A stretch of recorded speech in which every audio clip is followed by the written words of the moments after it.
Assalamualaikum warahmatullahi wabarakatuh. Pada kesempatan kali ini, saya akan mempresentasikan tentang teks laporan percobaan. Pertama, saya akan menjelaskan apa itu pengertian dari teks laporan percobaan.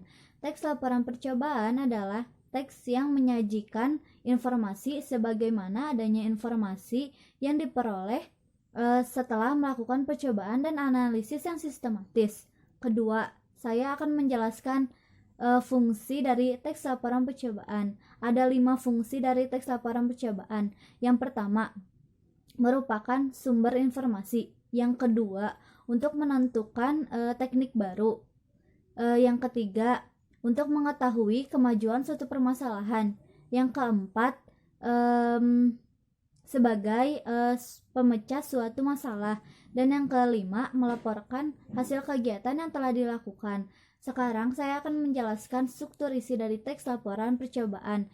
Yang pertama ada tujuan, kedua kajian teori, ketiga alat dan bahan, keempat langkah kerja, kelima hasil pengamatan, keenam pembahasan, dan yang terakhir adalah kesimpulan. Sekarang saya akan menjelaskan tentang teks laporan percobaan yang telah saya buat, yaitu tentang hukum Archimedes, telur yang tenggelam, mengelayang, dan mengapung.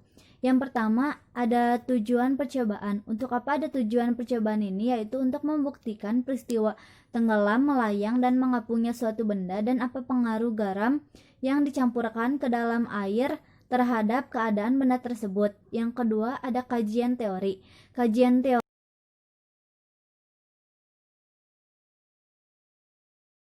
3 alat dan bahan, yaitu 3 buah gelas bening plastik, sendok, 3 buah butir telur, dan garam.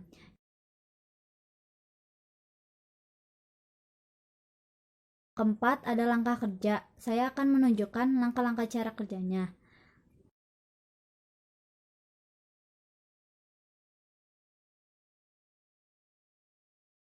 5. Hasil pengamatan. Saya akan menunjukkan hasil pengamatannya. Lalu 6. Pembahasan. Pada saat telur dimasukkan ke dalam gelas pertama yang tidak dimasukkan garam, maka telur tersebut akan tenggelam karena massa jenis telur lebih besar dibandingkan massa jenis air. Saat telur dimasukkan ke dalam gelas kedua yang sudah diberikan 1/4 sendok garam, maka telur tersebut akan sedikit melayang karena massa jenis air sama dengan massa jenis telur.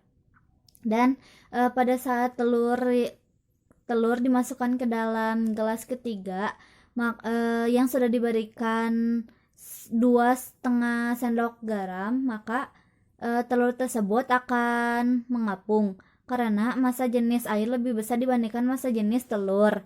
Yang ketujuh, kesimpulan dari hasil serta percobaan yang telah saya lakukan. Oleh sebab itu dapat disimpulkan jika benda tersebut tenggelam karena massa jenis airnya lebih kecil daripada massa jenis telur.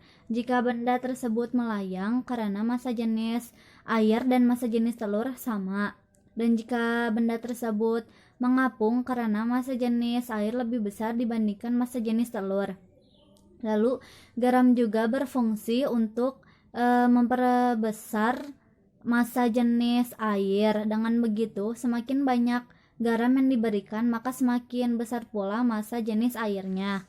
Selanjutnya saya akan menjelaskan tentang kaidah kebahasaan. Yang pertama, istilah ilmiah. Istilah ilmiah adalah segala sesuatu yang dibuat berdasarkan kaidah ilmu pengetahuan.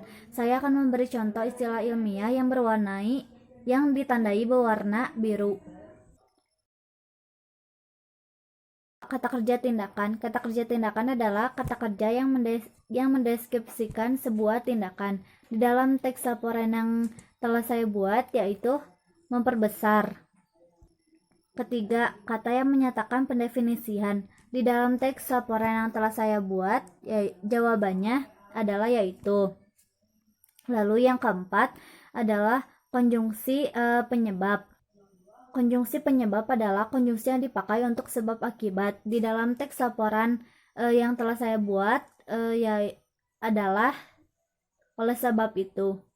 Sekian, terima kasih. Mohon maaf bila ada kesalahan. Assalamualaikum warahmatullahi wabarakatuh.